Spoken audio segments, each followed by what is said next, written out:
Hi, hello, and welcome to this episode of Geography Girl. Today is a bit of a part 3 of the Georgian architecture series. I thought I should probably stop Googling fascist architecture on my work laptop. Just going to park that one for now.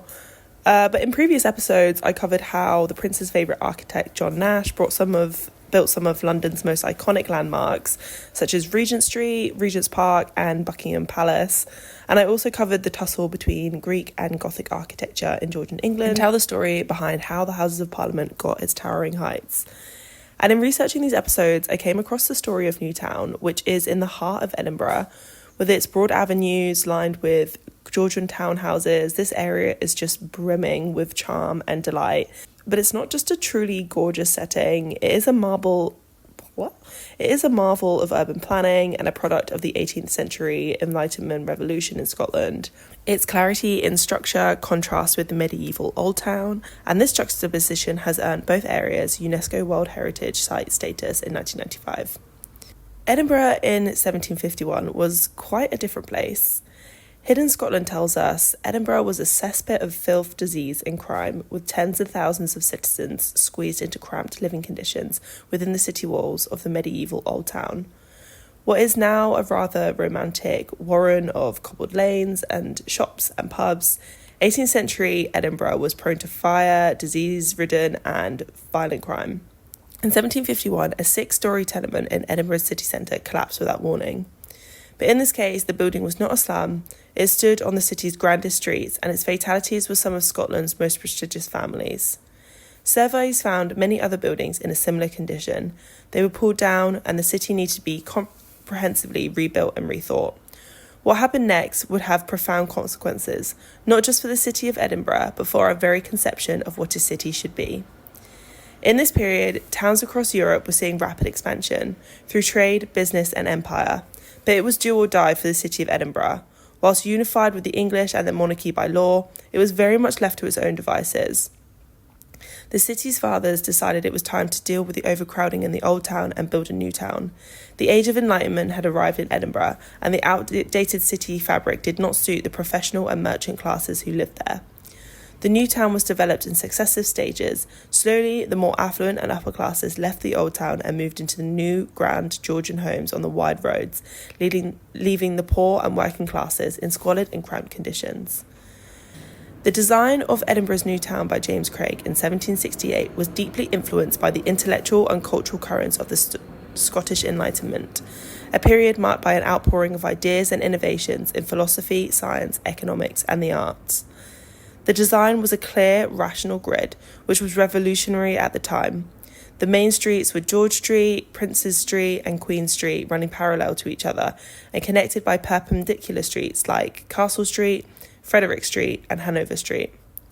The Enlightenment emphasised reason and rational thought, which is reflected in the new town's grid layout.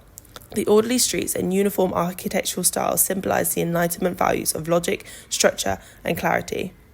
The grid design also represented a departure from the chaotic and irregular street patterns of the medieval Old Town, embodying a new modern approach to urban planning. The diagonal layout reflects a new era of civic British patriotism towards the Hanoverians, echoing the design of the Union flag. Craig's plan included 2 large central squares, St Andrew Square to the east and Charlotte Square to the west, providing open green spaces for recreation and social activities. These squares were not only aesthetic features, but also practical spaces where people could gather, exchange ideas, and participate in public life, reflecting the Enlightenment's emphasis on community and public discourse.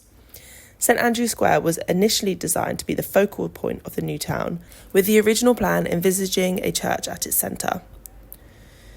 The wide streets and spacious squares were designed to facilitate movement and provide pleasant public spaces.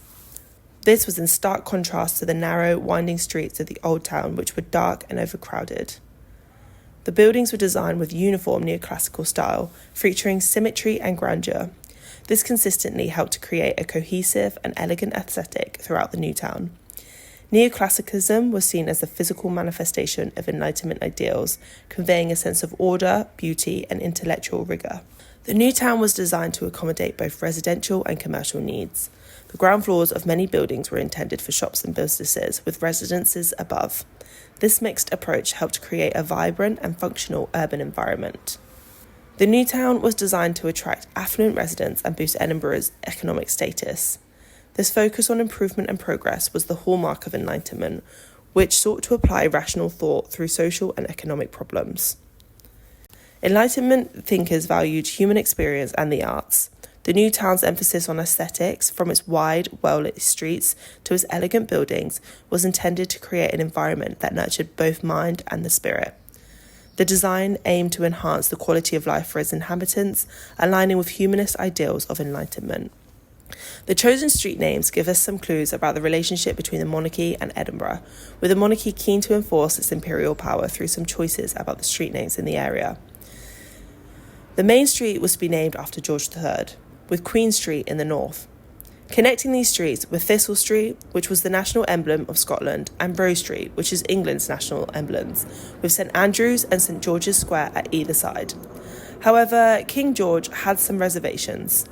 He rejected the proposed St Giles's Street, St Giles being the patron saint of lepers, and also the name of a slum area at the edge of the City of London.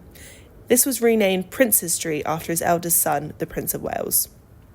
St George's Square was renamed Charlotte Square after the Queen, and the westernmost blocks of Thistle Street were renamed Hill Street and Young Street, making Thistle Street half the length of Rose Street. The development of Newtown began in 1767 and progressed over several decades.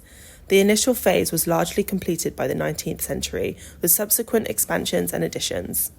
After 1800, the success of the first new town inspired other schemes, with the northern new town extending from the north, east and west of Queen Street Gardens. The new town greatly enhanced Edinburgh's reputation and played a crucial role in the city's growth. It attracted investment, stimulated economic development and became a model for urban planning. The buildings in the area are protected by a series of planning acts and the 1979 Ancient Monument and Archaeological Areas Act. Around 75% of the buildings within the property are Category A, B or C listed buildings, with the conservation areas of the Old Town, the New Town, Dean Village and West End providing protection covering the majority of the World Heritage Area. So thankfully, I don't think we'll be seeing the wonderful character of this area going anywhere anytime soon.